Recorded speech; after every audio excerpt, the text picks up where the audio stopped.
aide américaine d'un côté, l'aide française, 18 canons César, quelques lance-roquettes.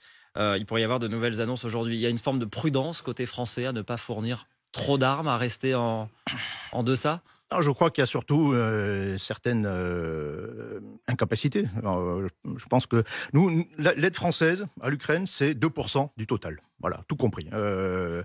Donc nous sommes actionnaires à 2% dans ce consortium 2% d'aide du total de toute l'aide mondiale qui arrive voilà, à l'Ukraine. qui arrive à l'Ukraine, toute aide confondue, militaire ou non. Et dans le domaine militaire, si on ne fait pas plus, c'est en réalité parce qu'on n'a pas plus, quoi. C'est-à-dire qu'on paye des dizaines d'années de petites économies qui ont détruit, asséché complètement nos stocks, nos capacités. Et donc, c'est comme les masques en termes sanitaires. Hein. Quand il n'y a plus de stock, quand il n'y a plus de réserve, on est vulnérable à la surprise.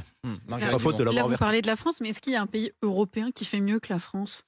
Oui, le Royaume-Uni. Déjà, qui est un pays européen, même s'il ne fait plus partie de l'Union européenne, mais et l'Allemagne, en termes absolus, fournissent beaucoup plus d'aide militaire que la France. En termes relatifs par rapport L'Allemagne aux qui capacités. pourtant Oui, qui pourtant n'a pas une grosse armée. n'a pas une grosse armée. Ouais. Non, mais elle a encore des moyens, encore des stocks, elle a encore des moyens de production. Elle produit encore des chars, par exemple, ce que ne fait plus la France. Et donc, oui, elle a encore des moyens. Mais j'y reviens, c'est les pays d'Europe de l'Est qui fournissent en réalité le plus d'efforts par rapport les pays voisins, voilà, qui sont les qui pays ont voisins du beaucoup conflit.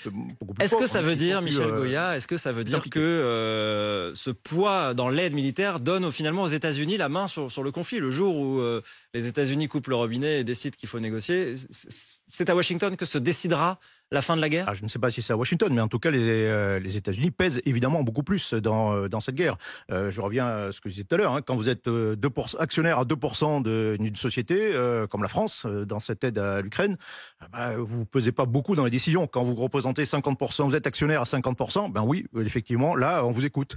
Voilà, Est-ce que la question commence à se poser d'un calendrier vers une forme de dialogue, de négociation, vers une fin de conflit? Est-ce que vous voyez cela arriver en 2023 ou est-ce que pour l'instant, ça n'est pas du tout envisageable? Alors, dans l'immédiat, je pense que c'est prématuré. C'est-à-dire que la vérité sera sur le champ de bataille. Hein. C'est le champ de bataille qui va décider en réalité de négociation. Il ne faut pas mettre la charrue avant les bœufs. Quoi. C'est d'abord, pour qu'il y ait une négociation, il faut qu'il y ait quelque chose, qu'il y ait une décision sur le champ de bataille, qu'il y ait un vainqueur, un vaincu, vraiment.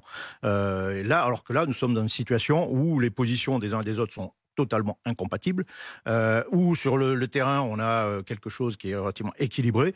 Et donc, on est dans une situation où, au mieux, on peut avoir un gel de la situation militaire si les deux adversaires, finalement, s'épuisent et n'ont plus les moyens d'alimenter simplement cette guerre. Mais il n'y a pas encore, pour qu'il y ait négociation, il faut qu'il y ait un vaincu et qu'il admette. Est-ce que les opinions publiques